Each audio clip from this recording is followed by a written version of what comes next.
কখনো এরকমভাবে পেয়ারা মাখা খেয়েছেন? যদি না খেয়ে থাকেন তাহলে অবশ্যই একবার এই ভিডিওটি দেখে আপনারা নিজেরা বাড়িতে তৈরি করে খাবেন, দেখবেন ভীষণ ভালো লাগবে। আর যখনই হাতের কাছে পেয়ারা পাবেন তখনই এরকমভাবে বানিয়ে খেতে ইচ্ছা করবে। তাই দেখে নিন আমার আজকের এই পেয়ারা কাসুন্দির চটপটা রেসিপি। আমি এখানে বড় সাইজের দুটো পেয়ারা ভালো করে ধুয়ে নিয়েছি।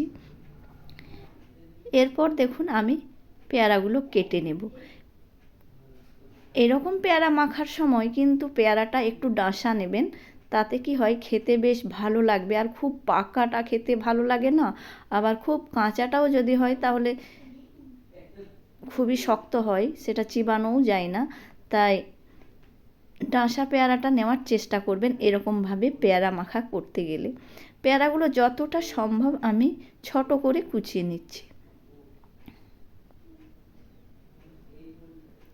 শীতকালে এরকম পেয়ারা মাখা খেতে কিন্তু ভীষণই ভালো লাগে।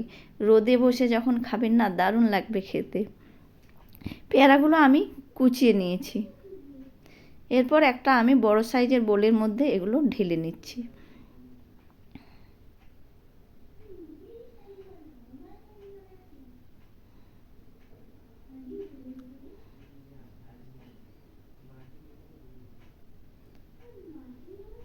ফেসবুক থেকে যদি আমার এই ভিডিওটি দেখে থাকেন তাহলে ফেসবুকের পেজটি প্লিজ আমার ফলো করে নেবেন এবং লাইক শেয়ার কমেন্ট করতে ভুলবেন না।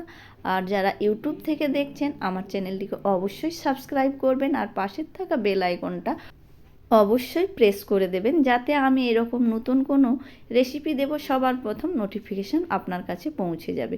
দেখুন পেয়ারাগুলো আমি একটা বোলের মধ্যে নিয়ে এর মধ্যে দিয়ে দিলাম স্বাদ মতো লবণ আর দিয়ে দিলাম ঝাল। ঝালটা তো অবশ্যই দিতে হবে, তাহলে খেতে আরও ভালো লাগবে। আমি এখানে ঝাল লঙ্কার গুঁড়ো দিলাম 1/2 চামচ। আর এখানে আমি এই যে ধনে পাতা এবং পুদিনা পাতা 1 মুঠো করে নিয়ে আর 2টো কাঁচা লঙ্কা এবং লবণ দিয়ে পেস্ট করে নিয়েছি। আর সামান্য লেবুর রস দিয়েছিলাম সাথে। খেতে কিন্তু ভীষণ মজা হবে। লেবুর রসটা দিলে টক ঝাল একদম মিলেমিশে একাকার হবে, খেতেও ভীষণ মজা হবে। আর দিয়ে দিলাম আমি 1 টেবিল চামচ কাসুন্দি। কাসুন্দিটা অবশ্যই দেওয়ার চেষ্টা করবেন, তাতে দেখবেন স্বাদটা খুব ভালো হয়। এই যে মেখে নিলাম, হয়ে গেল রেডি।